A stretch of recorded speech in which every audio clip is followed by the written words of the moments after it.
40 weeks. I honestly can't believe I'm making this video because it means that I'm still pregnant, but I just hit 41 weeks today. So I completed a full week in my 40th week up until 41. Here I am still. I think it's absolutely crazy. I'm gonna try to keep this short because honestly, I'm just feeling very mentally stretched at this point. You know, going to 41 weeks is pretty normal. It's just a variation of pregnancy. It's nothing to be concerned about in my situation. But I'm just genuinely surprised. I was 40-4 with Malachi, and his birth was not very fast, but it was pretty fast for a first birth and labor and everything. And it came on very quickly. Like, there was not a lot of pre-labor or anything like that. And I'm also experiencing the same thing, but I am now about, 4 or 5 days past where I was gestationally with Malachi. So it is pretty crazy to be here. I'm a big believer that, you can't really do much to induce a baby outside of conventional practices. I mean, you have Pitocin and Cytotec or whatever it is. If you go to the hospital, you can induce that way. But to naturally induce at home, like, there's also castor oil and stuff, but if you're not wanting to go that route, doing all the things that they suggest you do, like wives' tales and stuff, of doing curb walking and the mile circuit and having sex and breast nipple stimulation and eating spicy foods and all those things, really, I don't think they might push you over the edge if you're very close to labor, but if your baby's not ready yet, they're not ready yet. And Eden is not ready yet. And as much as I want her to just be in my arms and to meet her and see her,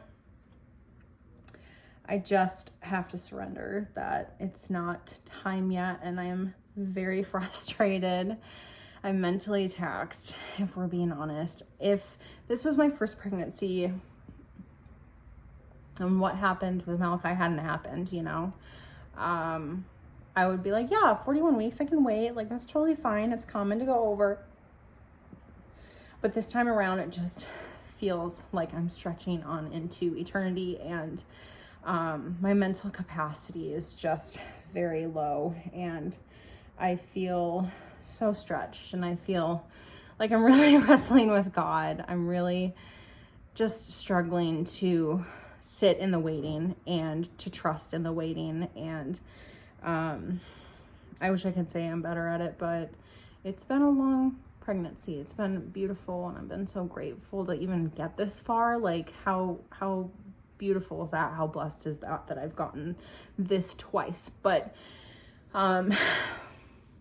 with grief and just everything, the impact that it's had on our lives, it's a lot. It's so much. So I don't know if I'm handling it the best, but my best friend has been here for almost a week now, waiting to be at my birth and take pictures and be there. I've done a lot of walking, a lot of resting. I've basically gotten all my nesting done. I've ran out of things to do. We're starting to do different crafts and things every day. Getting out of the house maybe once a day to go somewhere, but not do anything crazy. But, just patiently waiting, and I feel fine. My body is I'm just still pregnant. So, yeah, I just have to remember that this is a totally different journey than what we had with Malachi. And that is true for every child that you have.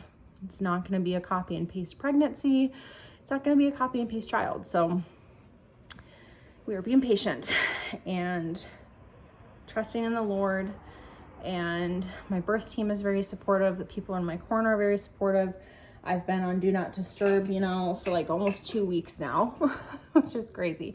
But you know, I've had a lot of friends who've just been really supportive and showing up and praying and sitting with us and in the waiting. So yeah, I'm officially, as of today, 41 weeks, and I've passed through 40 weeks, blew right through it.